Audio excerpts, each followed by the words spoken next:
Assalamualaikum warahmatullahi wabarakatuh.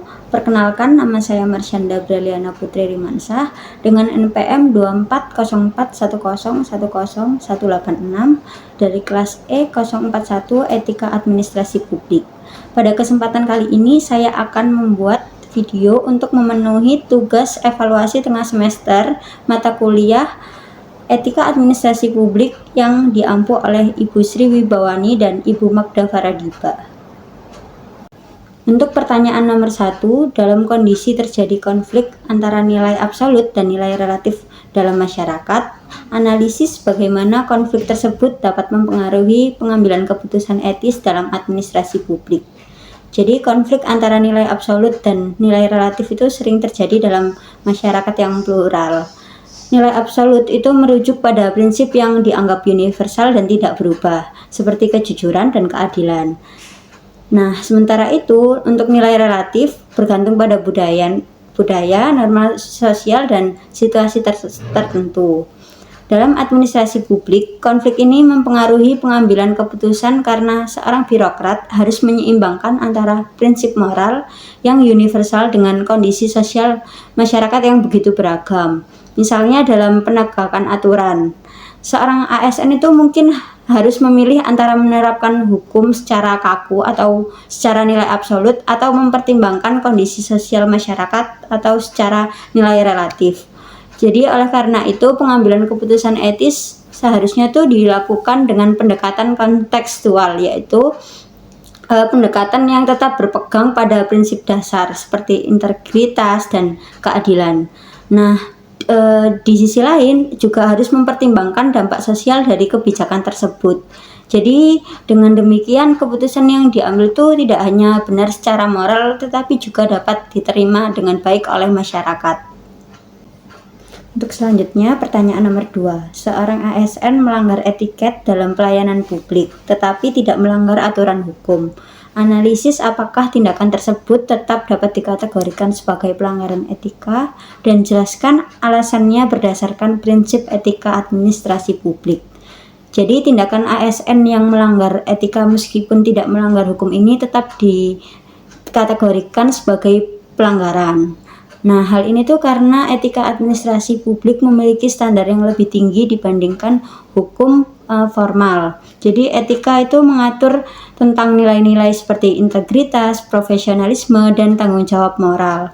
Misalnya nih, seorang ASN yang bersikap tidak ramah kepada masyarakat mungkin itu nggak melanggar hukum, tetapi tetap saja melanggar etika pelayanan publik. Jadi untuk analisis tindakannya, tindakan tersebut itu tetap merupakan pelanggaran karena bertentangan dengan prinsip-prinsip etika administrasi publik seperti akuntabilitas, responsivitas, dan integritas. Dengan itu ASN ini tidak hanya dituntut taat hukum saja, tetapi juga harus menjunjung tinggi etika dalam menjalankan tugasnya. Selanjutnya pertanyaan nomor 3. Suatu kebijakan publik dianggap baik menurut utilitarianisme, tetapi ditolak oleh masyarakat berdasarkan nilai adat atau sosialisme. Analisis konflik penilaian tersebut dan implikasinya terhadap legitimasi kebijakan publik. Jadi utilitarianisme ini menilai suatu kebijakan itu baik jika memberikan manfaat terbesar bagi jumlah orang terbanyak. Sementara itu, untuk pendekatan sosialisme lebih menekankan pada keadaan sosial dan perlindungan terhadap kelompok yang rentan. Konflik itu muncul ketika kebijakan yang menguntungkan mayoritas justru merugikan kelompok kecil. Misalnya saja dalam pembangunan infrastruktur besar yang meningkatkan ekonomi nasional, tetapi menggusur kelompok masyarakat kecil. Jadi dari sisi utilitarianisme ini, kebijakan dianggap benar karena manfaatnya itu besar.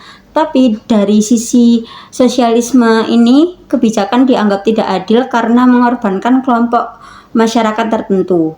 Lalu implikasinya terhadap legitimasi kebijakan adalah jika masyarakat itu merasa tidak adil, maka legitimasi kebijakannya itu juga akan menurun. Potensi munculnya penolakan atau konflik sosial itu juga pemerintah perlu mengkombinasikan kedua pendekatan itu misalnya dengan memberikan kompensasi atau perlindungan bagi kelompok yang terdampak. Selanjutnya pertanyaan nomor 4. Seorang ASN menjalankan tugas sesuai prosedur, tetapi lebih mengutamakan kepentingan atasan daripada kepentingan publik. Analisis apakah tindakan tersebut melanggar etika birokrasi, serta jelaskan berdasarkan prinsip dasar etika ASN. Jadi, seorang ASN yang lebih mengutamakan kepentingan atasan daripada kepentingan publik dapat dikatakan melanggar etika birokrasi. ASN itu seharusnya bekerja untuk kepentingan masyarakat, bukan kepentingan individu tertentu atau kelompok tertentu. Nah, prinsip utama ASN ini ada netralitas, akuntabilitas, dan pelayanan publik. Jadi, jika ASN hanya mengikuti perintah atasan saja tanpa mempertimbangkan kepentingan publik, maka hal tersebut dapat mengarah pada penyalahgunaan wewenang dan praktek tidak etis.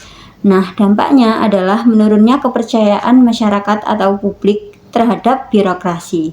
Oleh karena itu, ASN harus tetap profesional dan berpegang pada etika, meskipun berada di bawah tekanan atasan atau tekanan kelompok.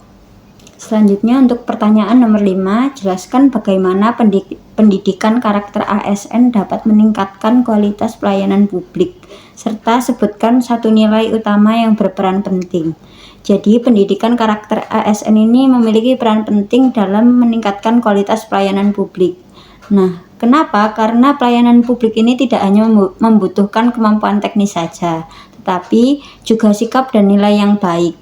Dengan adanya pendidikan karakter ASN ini, para ASN ini akan memiliki integritas, tanggung jawab, dan empati terhadap masyarakat. Nah, hal ini yang akan menghasilkan pelayanan yang lebih baik, seperti lebih responsif, lebih transparan, dan lebih profesional. Nilai-nilai utama yang perlu dimiliki ASN itu bisa nilai integritas, akuntabilitas, nasionalisme, etika publik, dan komitmen mutu anti korupsi. Dengan menerapkan nilai-nilai tersebut, ASN itu dapat meningkatkan kualitas pelayanan publik dan membangun kepercayaan masyarakat terhadap pemerintah. Sekian dari saya, kurang lebihnya saya memohon maaf. Wassalamualaikum warahmatullahi wabarakatuh.